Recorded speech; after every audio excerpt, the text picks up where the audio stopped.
Olá, amadinhos! Sejam bem-vindos a mais uma aula de língua portuguesa. Comigo, professora Márcia Ramos, mas trabalhando hoje, amado, literatura. Vamos dar sequência, né, da escola literária.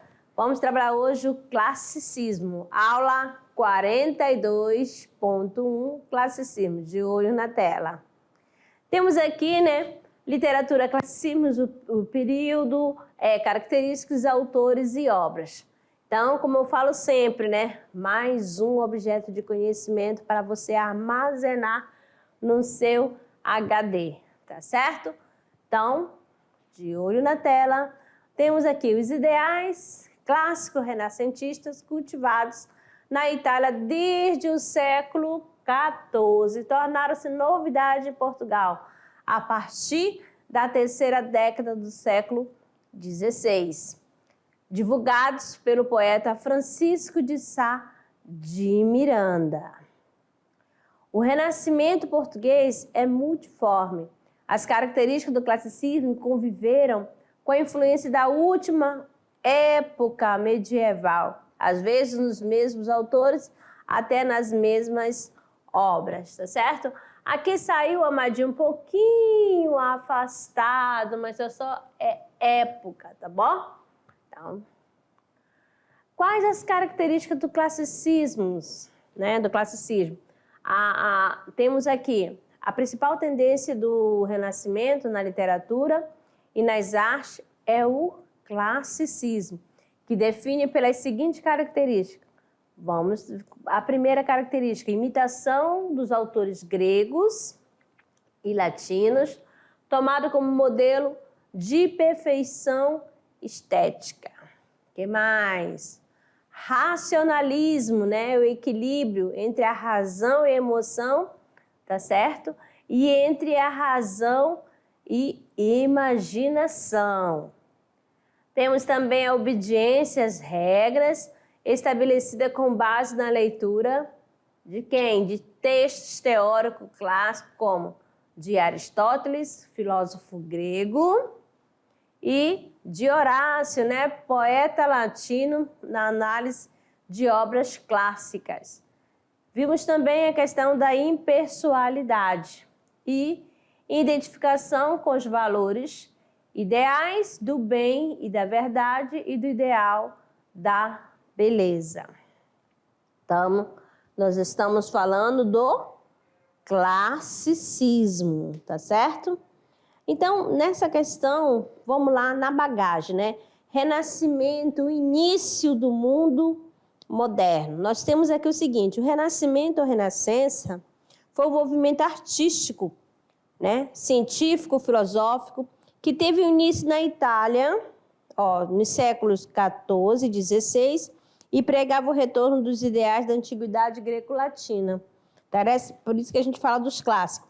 Principalmente a valorização do ser humano e de suas capacidades.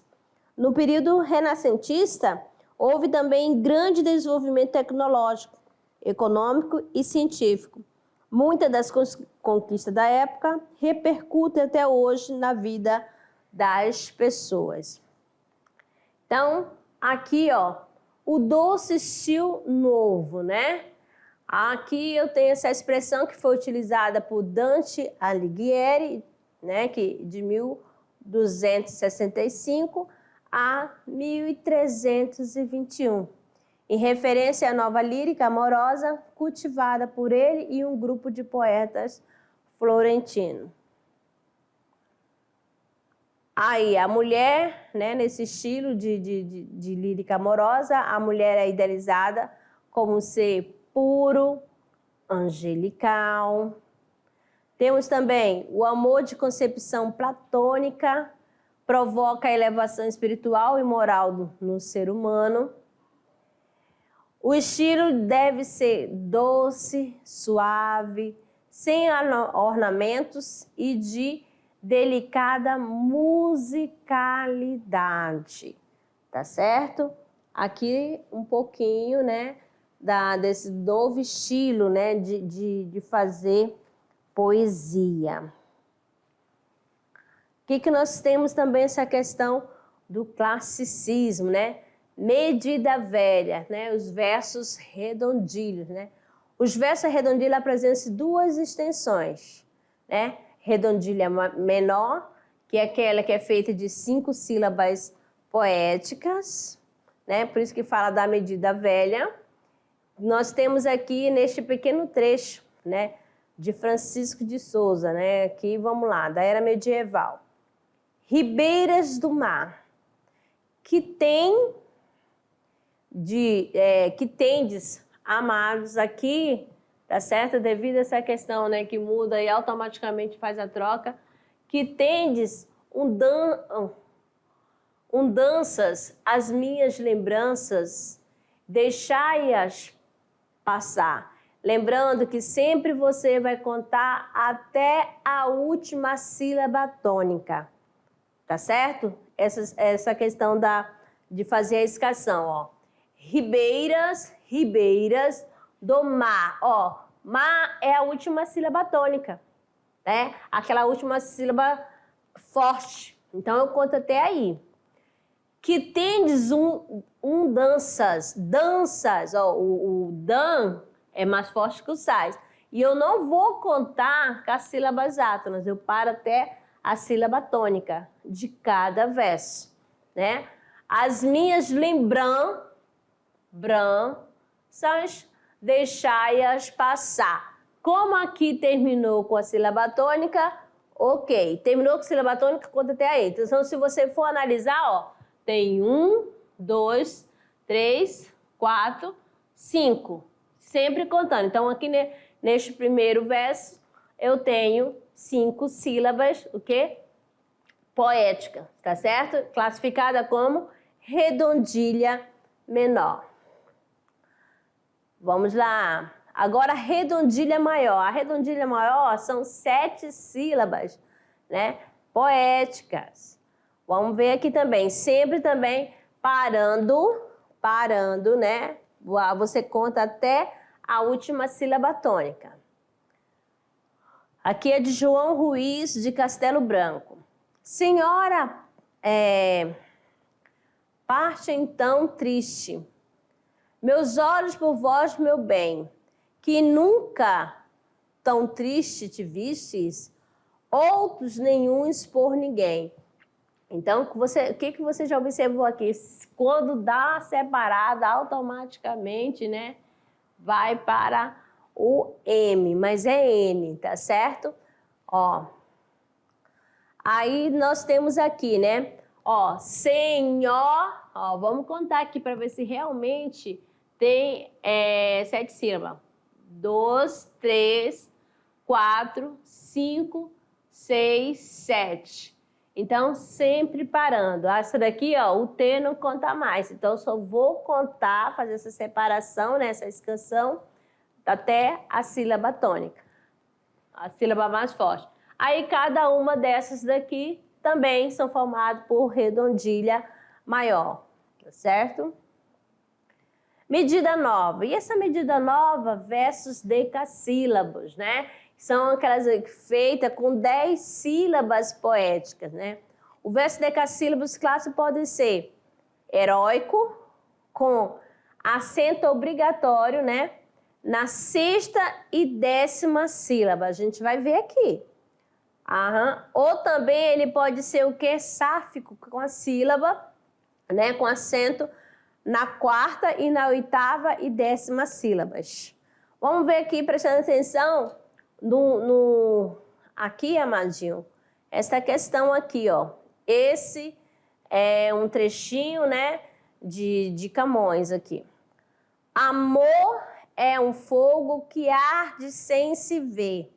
Olha só, então, a partir daí, nessa medida nova, com versos decassílabos, né, a questão dos sonetos, tá certo? Esse soneto é bem conhecido.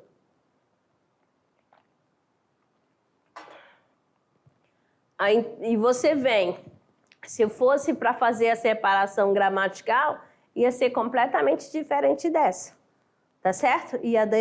vai dar uma outra quantidade. Mas quando a gente está fazendo a separação da sílaba poética, ó, tem canto que vai fazer o quê? A junção, né? Então, nós temos aqui 1, 2, 3, porque juntou os dois, 4, 5, olha aqui o 6, aí junta os dois, 7, 8, 9, 10. 10 sílabas poéticas. Então, aqui eu vou dizer que são o quê? Os versos são classificados como heróicos. Beleza? E olha só a questão da questão da intensidade, né, da sílaba. Que juntou, né, as duas, ó, é forte na sexta e na 10ª sílaba. Agora os sáficos. E não do canto, mas de ver que vem. Olha só, sílaba forte, né? Sílaba tônica na 4ª, na 8ª e na 10ª sílaba, né? Então, aqui vou classificar como sáfico. Beleza? Entendendo aqui? Então, vamos aqui numerar para você ver que vai corresponder. Então, tem 1, 2, 3, 4, 5, 6, 7, 8, 9, 10. O nho eu não vou contar, né? O porquê? Porque ela é átona. Agora temos aqui o poema de Petrarca. Tá certo? Vamos lá.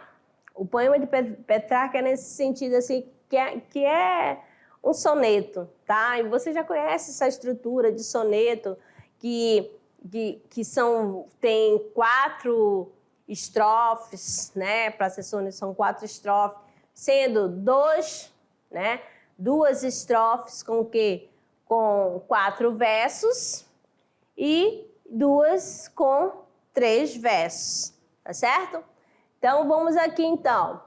Bendito seja o dia, o mês, o ano, a sazão, o lugar, a hora, o momento, e o país de meu doce encantamento, aos olhos de lume soberano.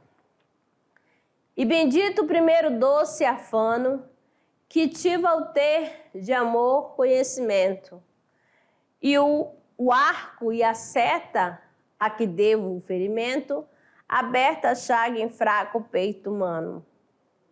Bendito seja o mísero lamento, que pela terra e vão hei de dispersado, e o desejo, o suspiro e o sofrimento. Bendito seja o encanto sublimado, que acelebre também meu pensamento, que na terra não tem outro cuidado. Então, nós temos aqui o vocabulário, né, de sazão, que quer dizer o quê? Que significa cada uma das estações do ano, afano, né, aflição, ansiedade, e cuidado, a preocupação, o interesse. Aí você percebe também que no soneto tem aquelas combinações, né, que você vê aquela musicalidade, né, a combinações de fonética, né, sempre no final de cada verso. Nós temos aqui ano, vamos começar aqui, ó, olha só, momento, opa, já mudou e rimou com qual palavra? Com encantamento. Ano já apareceu, rimou com quem? Com soberano, aí volta a mesma classificação. Afano apareceu, volta novamente para cá. Conhecimento e ferimento, repetindo aqui. Aí, humano, repete aqui. Lamento, é o B. Dispersado, ainda não apareceu essa terminação. Aí vai mudando de letra. Sofrimento, já apareceu, que é a letra B. Sublimado, C. Pensamento, B. E cuidado, C. Então, aqui, né, as combinações das rimas. Agora aqui, ó, esse daqui é o triunfo de Galateia ou Galitéia, que apresenta a ninfa como seus alegres amigos, foi pintado unicamente por ele, composição rica e complexa e também muito admirada em todo o mundo, né? Aqui a ficha técnica desta obra de arte. Tá certo? Aqui no cantinho, beleza? Agora, a valorização das realizações humanas. Aí nós temos o seguinte: classicismo é a denominação da tendência artística que revitalizou a tradição clássica de afirmar a superioridade humana. Para recriar os ideais da antiguidade greco-latina, o classicismo valorizou as proporções, o equilíbrio das composições, a harmonia das formas e a idealização da realidade. Manifestou-se tanto nas artes plásticas, quanto na música, na literatura e na filosofia. Como você percebe aqui na questão, né, classicismo, na questão dos deuses, tá certo? Os deuses greco-romanos. Agora, linguagem e formas. A gente já falou da questão da obra de arte, tem também a da linguagem e forma. O que nós temos aqui, né? Ó, o soneto 22. Nós temos aqui: se o amor não é qual é este sentimento, mas se é amor, por quê? Que coisa é tal? Se boa, por que tem a ação mortal? Se má, por que tão doce o seu tormento? Se eu ardo por querer, porque eu lamento? Se sem querer lamentar, que val? Ó viva morte, ó deleitosa mal, tanto pode sem meu consentimento? E se eu consinto sem razão pranteio, e tão contrário o vento que frágil barca, eu vou para o alto mar e sem governo? É tão grave de erro, de ciências e parca, que eu mesmo não sei bem o que eu anseio, e tremo em pleno estio e ardo no inverno. Essa aqui foi a tradição de Jamil Mansur Haddad. Então, nós temos aqui a presença, né, dos recursos expressivos, né, das figuras de linguagem. Aí você vai lembrar lá das figuras de linguagem, da questão da antítese, né, paradoxo, né, aquela oposição. Aí você fala aqui, cadê o paradoxo, cadê a antítese? Você olha aqui ao lado, você vê palavras próximas de ideias opostas, tá certo? Oposição. Aí soneto, forma predominante, são os versos o quê? Decassílabos, né? Que é a medida nova, né? Com 10 sílabas poéticas. Substitui a preferência medieval e humanista pelos versos de 7 e 5 sílabas métricas. E redondilhas velhas, tá certo? Que no caso são 5, marcando aí para vocês, né? 7 e 5 sílabas poéticas são redondilhas velhas. E as novas são a questão da 10 sílabas, né? 10 sílabas poéticas. Beleza? Aí você quer ver a questão da antítese, né? Da figura de linguagem. Nós estamos notando. Tem aqui, se boa porque tem ação mortal. Ó, se má porque é tão doce o seu tormento. Ó, então mal, má, boa, são ideias o quê? Antônimas, né? Antônimos, contrárias, oposição. Beleza? Ó, a questão deleitoso, mal, tormento, se é deleite, se é prazeroso, como que vai ser tormento? Beleza? Então aí você vê essa questão da oposição, da figura de linguagem presente neste soneto. Agora, aqui o renascimento e os gênios da literatura, né? Nós temos aqui Dante Alighieri, né? Escritor italiano, autor do grande poema Divina Comédia, tá certo? E também Miguel de Cervantes, né, o grande autor de Dom Quixote, né, que faz uma crítica da cavalaria medieval, tá certo? Beleza? Então, o que nós vamos comentar em relação a isso da questão do Renascimento e os gêneros da literatura? Você vai ter que ficar ligada na questão das características e consequência do Renascimento, tá bom? Então, o Renascimento ele é considerado pelos historiadores no início da Idade Moderna, né? Que ocorreram também grandes revoluções políticas, econômicas e culturais entre elas, como, por exemplo, a decadência, né, dos senhores feudais, a substituição da economia de subsistência feudal pelas atividades comerciais, a ascensão da burguesia, que enriquecia graças ao comércio, o surgimento de novas profissões e o desenvolvimento de pequenas indústrias artesanais, o financiamento das criações artísticas pela burguesia e a perda do monopólio da arte pela igreja, o absolutismo, que é o regime em que o poder se concentrava nas mãos dos reis. Beleza? Aí, com o desenvolvimento das cidades, novas formas de relacionamento social decorrente da vida urbana substituíram as relações fechadas sobre a sociedade feudal.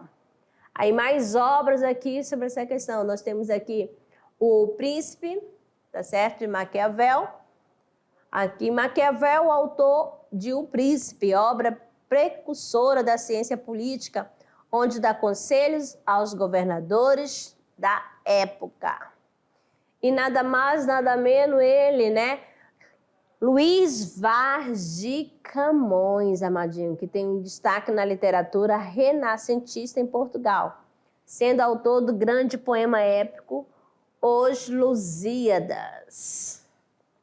Vamos ver mais autores aqui.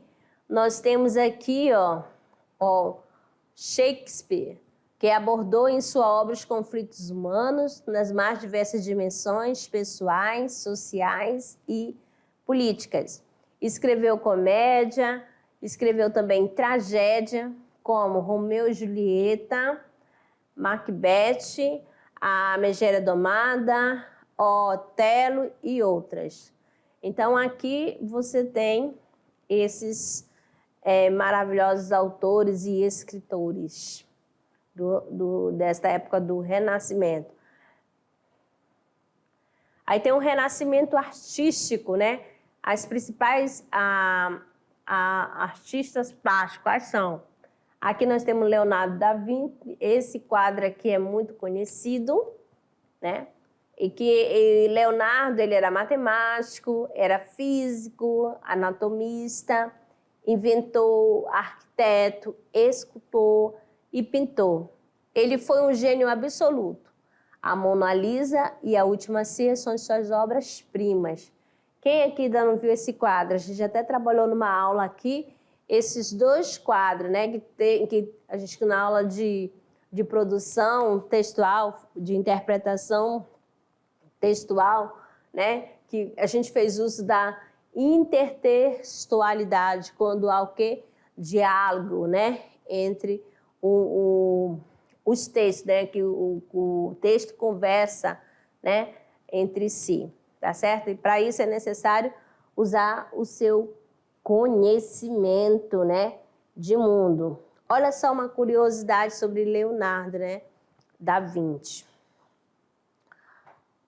Nós temos aqui o seguinte, né? O homem voltou-se a olhar sobre si mesmo, ressurgiram os estudos dos campos das ciências humanas, nos quais o próprio homem tornou objeto de observação, ao mesmo tempo em que era o observador. Então aqui os autores ele tem uma visão, né, de mundo renascentista. Aqui, e Leonardo da Vinci, ele é um dos maiores nomes do Renascimento, considerado por muitos gênios da humanidade a respeito da anatomia e do corpo humano, tá certo? Agora vamos falar de Rafael Sanzio, né, que foi um mestre da pintura famosa pela doçura de suas Madonas.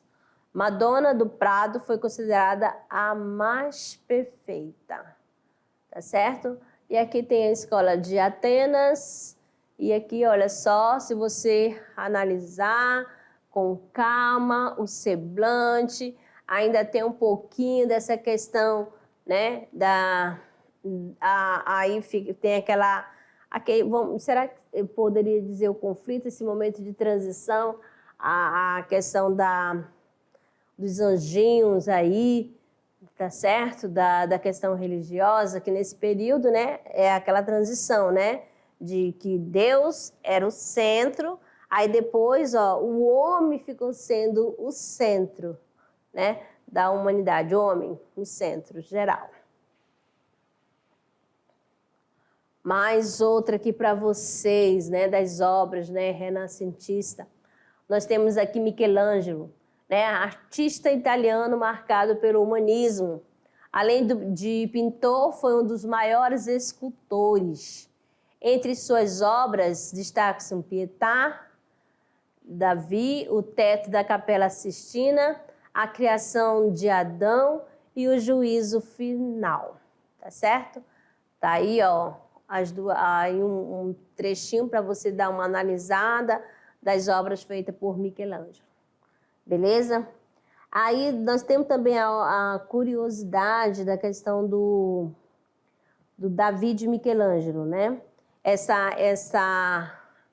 A estátua, né? Ela é feita de mármore, assim como é feita também essa daqui. A revolução da cultura clássica. O Renascimento, ela revalorizou a cultura e os padrões clássicos das letras e da arte geral. Tal movimento se iniciou com os estudos dos modelos artísticos da antiguidade clássica. O estudo da cultura clássica já constituía elemento de erudição entre os homens mais cultos da Idade Média, assim como entre a classe sacerdotal. Na pintura, né, as figuras mitológicas pagãs eram utilizadas como elemento estético para finalidades morais e filosóficas. O que nós temos também? No período posterior à Idade Média, tal conhecimento dos padrões clássicos passou gradualmente a exercer influência sobre os mais variados campos da atividade humana, em contrapondo à arte popular do medievalismo e à arte renascentista, direcionada à elite aristocrática. Privilegiou o intelecto, o raciocínio. Tá? Nessa época que surgem grandes escritores filosóficos como Petrarca, né? Boccaccio, Erasmo, Maquiavel, né? E Shakespeare, Miguel de Cervantes, Lopes de Veiga e Gil Vicente, né? No teatro, e Luiz de Camões na poesia. Beleza? Aí vem aqui as características do classicismo. Nós temos aqui o seguinte, né? O humanismo, que é a valorização do homem, né?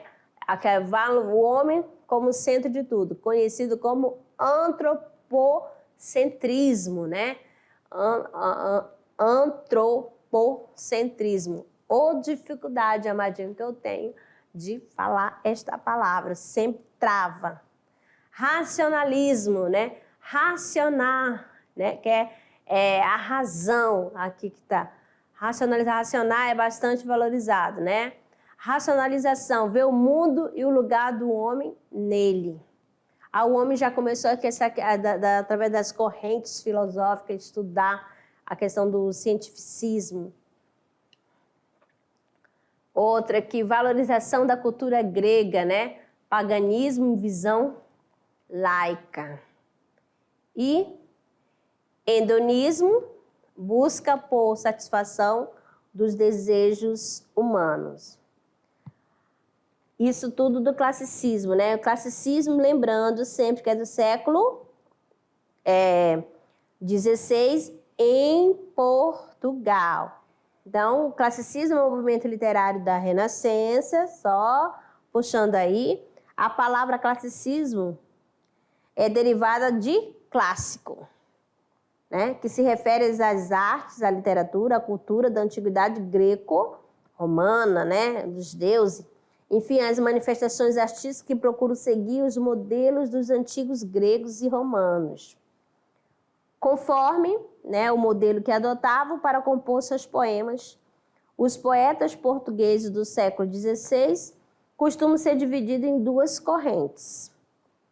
A dos seguidores da medida velha, que já foi falado, né, caracterizada pelas redondezas maiores e menores, poemas de 7 ou 5 sílabas, métrica usada na Idade Média, né, que na Idade Média era usado no período medieval, redondilha, né, menores, que eram a divisão silábica, né, a divisão poética, quando fazia a escalação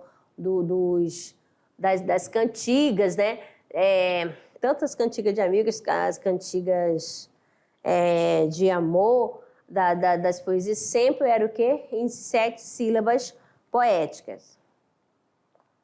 Aí nós temos também os dos seguidores dos poetas humanistas italianos, como Dante e Petrarca, que criaram a medida nova, né? O verso decassílabos. Decassílabo você vai lembrar que são de 10 sílabas poéticas. E outras formas poéticas, como o soneto, que é esse estilo novo, de origem italiana, foi introduzido em Portugal pelo poeta Sá de Miranda. Beleza? O estilo novo da questão da poesia, nós temos assim, para identificar se poema segue o estilo novo. Então, todas as sílabas poéticas serão o quê? Os sonetos serão formados por 10 sílabas poéticas. Além disso, temos o carpe diem. O que é isso? Carpe diem, aí você vai lembrar lá do barroco, né? Aproveitar o dia, né? Aproveite o dia, a vida é passageira, ou seja, efêmera. E aqui também nós temos o seguinte, né? Efemeridade do tempo, o tempo e a vida passam rápido. E a linguagem, aqui a linguagem da poesia clássica renascentista, nós temos o neoplatonismo, que é o amor sensual e platônico, o equilíbrio formal, poema de formas fixas, rimas métricas regulares, doce estilo novo, que gosto pelos versos decassílabos, em substituição à redondilha maior, né? Verso de 7 sílabas métrica, personificação, elemento da natureza personificado como deuses gregos, amor e tempo. E figuras, quais são as figuras, né, de linguagem usada? Paradoxo, antítese e personificação. Personificação é o mesmo que eu falar a figura de linguagem, que é a prosopopeia, né? Atribuir ações, características humanas a seres inanimados. Quem se destaca, né, nesse período do Renascimento, né? Nós temos aqui Luís de Camões, de 1524 a 1580. Foi um poeta e soldado português considerado o maior escritor do período do classicismo. Autor do poema épico Os Lusíadas, revelou grande sensibilidade para escrever sobre os dramas humanos, seja amorosos ou existenciais. Camões dominou várias formas de gênero lírico, escreveu sonetos, ódios, épiglas, elegia. Usou os métodos característicos da medida velha e medida nova. Aqui nós temos os Lusíadas, que é o poema, né, épico de gênero narrativo, o qual está dividido em 10 cantos, né? É composta de 8.816 versos decassílabos, em maioria os decassílabos heróicos, sílaba tônica na 6ª e 10ª sílaba. E 1.102 estrofes de 8 versos, né, 8ª.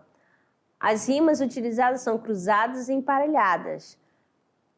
A obra está dividida em 5 partes. Primeira, a proposição, que é a introdução da obra com a apresentação do tema e dos personagens, que está no canto 1.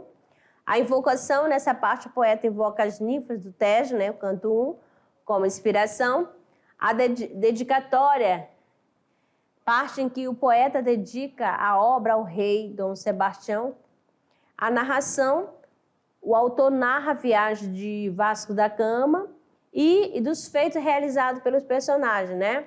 Que estão no canto 2, 3, 4, 5, 6, 7, 8 e 9, e o epílogo, que é a conclusão da obra, que está no canto 10. Aqui a imagem para vocês, né, do Baluarte de Restelo, que é a torre, né, daqui que saíam as navegações, tá certo?